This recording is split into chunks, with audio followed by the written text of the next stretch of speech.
Minimalism, a lifestyle that emphasizes owning and using only what is essential and valuable while intentionally reducing or eliminating excess possessions, distractions, and commitments. It's about focusing on what truly matters and finding happiness, fulfillment, and freedom through intentional living.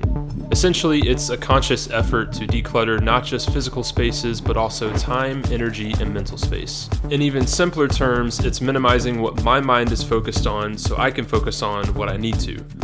Or, in even simpler terms, less is more. Now, I consider myself a person practicing the art of minimalism, but why do I do it and how did I get this way? I guess it's just a part of who I am, my personality, the way I operate my life. But when I realized I could intentionally practice this art form, I realized how it could and is changing my life. I realized that it's more than just selling some things on Facebook Marketplace or organizing my kitchen cabinets. It's a way of life that has been a healthy impact on my routines, habits, relationships, and especially my creative career. The more I practice minimalism, the more passionate I am about it, and the more I want to tell others about it too. So let's begin, starting with the how. Now, I know what you're thinking. Organization and minimalism is the same thing, Seth. Actually, it's not. Organization and minimalism are not the same. Organization is the process of creating structure and a system for your belongings, while minimalism is a lifestyle focused on intentional living with less, prioritizing simplicity, and owning only what is truly needed or valued. You can be organized without being a minimalist, and you can be a minimalist without having everything perfectly organized, although the two often complement each other. You can be a messy minimalist or an organized person who has a lot, but to be both is key. Now, I was organized before I was a minimalist, so minimalism came more naturally to me because I was already an organized person. If you don't consider yourself an organized person though, don't fear. It's a practice just like anything else. Take time to go through your physical belongings, your closet, your bathroom drawers, your car, your apps on your phone, and yeah, even that pesky junk drawer that you never open. One of the key points to being a minimalist is removing what you don't need. Go through your house, your laptop, your car, everything, and ask yourself, what do I actually need to live the life I have right now and to be efficient in the things I want to pursue? It'll take some work, but as you're becoming more of an organized person, you're naturally becoming more of a minimalist. But it's one thing to get organized and minimal, it's another to maintain it. So now, how do you keep it up? Just like the cliche, one step at a time to complete a goal, the same applies here, but in a more routine way that creates a habit. Notice the small things you do each day, especially the ones that can cause something to be unorganized. This is a huge practice for me that takes some work, but like with anything you practice, once you create that muscle memory, it doesn't go away. Closing out apps on my phone, closing tabs that I'm not using on my laptop, frequently deleting files I don't need, wiping off my counters here and there when I'm done using them, taking one or two things out of my car every time I get out to make sure it stays clean, taking 10 seconds to go jot down a purchase I made to keep up with my budget, putting important events on my calendar each week, putting a reminder in my phone the second I think of it, hitting the read all on my emails, or even better, unsubscribing from an email I don't need, removing a song from a playlist if I don't like it, adding a song to a playlist if I do like it, selling a shirt that I haven't worn in 2 years, unsubscribing from random text notifications from a store I no longer shop at, throwing away a piece of trash or junk literally anytime I see it anywhere in my house because why wouldn't you do that?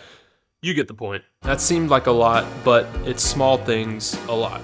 This is the practice of minimalism, and what seems like a lot of work to start all of these habits and intentionally adding more to your daily routines is actually adding less for tomorrow, and even less for the next day, and even less for the next day. And before you know it, you've not only created a habit of minimalism, but you'll notice you actually have more time and space for the things in life that actually matter. I'll repeat this over and over. It's work, it's a routine, it's a practice, but like with anything in life that's of value, it's worth it. But what can be a healthy and happy habit can also become unhealthy if not done correctly.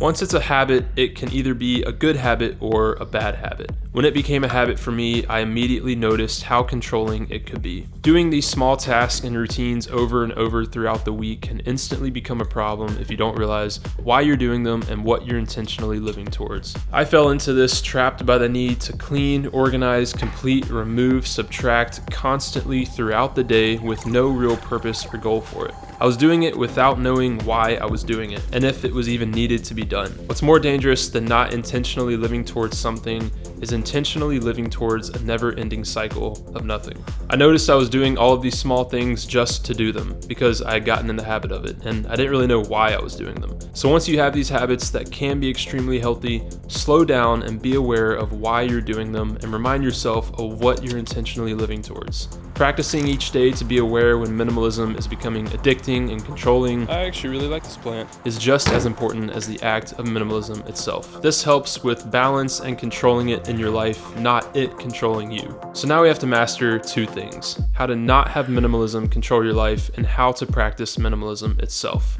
So the final step. Regardless of whether or not you practice minimalism, whatever you practice, pursue, or do in life, if you wake up every morning and do anything in life, slow down to start. When a tree begins to grow, it's slow at first, but once the roots are established, they thrive with little maintenance. The same is with our daily lives. If we wake up and take a moment or two to slow down and not rush into all the tasks of our schedules, we establish roots in what we want to accomplish in each day and what we want to be intentional about in our life. And through that, we thrive in what we actually do in that day, in this case, pursuing minimalism. Whether this is journaling, prayer, sitting in silence, being a minimalist can mean living the day in a fast-paced way sometimes, especially when it becomes unhealthy because you're in a constant cycle of trying to eliminate and organize. So it's important to slow down and set the pace for the day, to know why you're doing what you're doing, and remembering what you're being intentional about. This is the how, and I hope it sounds good so far, but what's more important is the why. Besides, this is a lot of work on the front end, so it's got to be worth it on the back end. What makes it worth it? Why is the art of minimalism so important? Why am I so passionate about telling you all of this on a random Friday in October? Because being a minimalist isn't just a trend I wanted to follow or a cool title I wanted to put below my name. It's a way of life that's changed my life.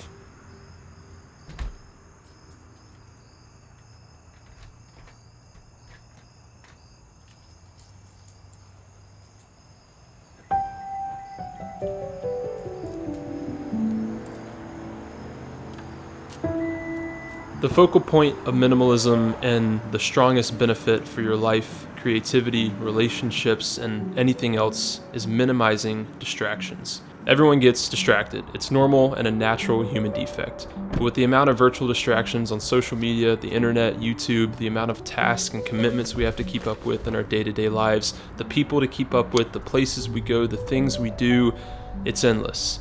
We don't have the ability to completely remove some things from life, but we do have the ability to minimize them. Less in your life that you actually don't need, or what I like to call clutter, means less distractions, meaning more room and time to focus on what you actually need to do and feel called to do. The organization, the small things that matter, slowing down at the beginning of the day to know why you're doing what you're doing, it all has a purpose for the bigger purpose of minimizing the priorities, tasks, clutter, commitments, purchases, relationships to pursue what actually matters to you. The physical declutter is one thing, but to declutter your mind will change your life. Being a minimalist isn't about the physical or digital or practical. For me, why it's changed my life is because of the mental blessing of waking up every day and knowing that I'm only focusing and worrying about what I actually need to focus on and worry about. Of course, I'm not naive. Yes, there will be things in life that happen that are out of your control and aren't necessarily things you want to focus on. But even in those moments and seasons, the byproduct of the work you did to be a minimalist means that now, when something unexpected in life comes up, you are much more prepared to handle it because of how much less already existed in your life to worry about in the first place. Slowing down in the morning to create a habit of minimalism will then result in a calmer mind throughout the day, which then results in the act of slowing down to actually become easier to do. It's a circle that grows healthier with time and practice. Less on my mind means a calmer mind, and more importantly, a more focused and determined mind, which for me is vital in my creative career. Minimalism is good for anyone, but for a creative, it's life-changing. Creativity is its own category to discuss because there's a lot of good things about being a creative, and there can be a lot of negative things and bad habits that creatives can fall into. I've seen both ends of the spectrum. Having a creative mind, though, can mean doing and thinking of many ideas at once, keeping up with multiple projects at once, having meetings, building relationships, editing late into the night, daydreaming when you should be focusing. Creatives are who they are, and it's hard to change that. It's what makes creativity so fun and a journey that's worth pursuing. As much as a creative that I am, though, I never want it to be too much to where it becomes unhealthy, or even worse, something that I'm not passionate about anymore. To sum it up, we keep up with a lot as creatives, and for this point, I'm not necessarily saying we need to minimize our creative ideas or pursuits because that's the fun part about being a creative. What I am saying is that we can be more efficient in pursuing those ideas and become better at what we do because of a life of minimalism. You're starting to notice a theme here. Less is more. Less in your life that you don't need, less to worry about, less to do, means maximizing your creative efficiency.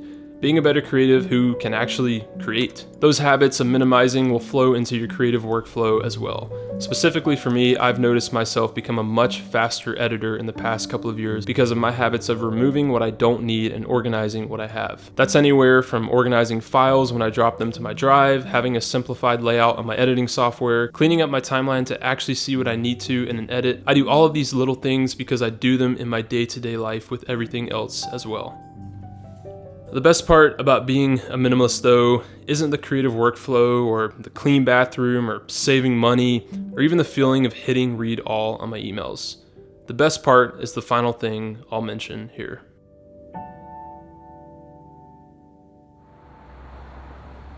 Another byproduct of minimalism, and the best byproduct of minimalism, is the ability to spend quality time with people you love and less quantity time with everything else in life. There's a lot of important things in my life, but one of the most important ones to me is the people I spend it with. So why not pursue something that allows you to actually spend quality time with people and not spend time focusing or worrying about things that don't matter? Less distractions, less tasks to keep up with, less clutter in your house, less priorities on your calendar means less that your brain has to process and keep up with, meaning more intimate human connection and actually being present with the people you love. It's a lot of little things, and these little things by themselves might not seem like they have much weight or value, but when they're all practiced in unison, daily, and with purpose, minimalism becomes what it's meant to be. A way to live life that is actually meaningful, filled with things that actually matter. Making YouTube videos is something I'm very passionate about, and being a minimalist has literally changed my life. It's something that I can see the effect of every single day. So it felt absolutely necessary to take something that's changed my life and put it into an art form like YouTube videos so others can see it and hopefully take something away.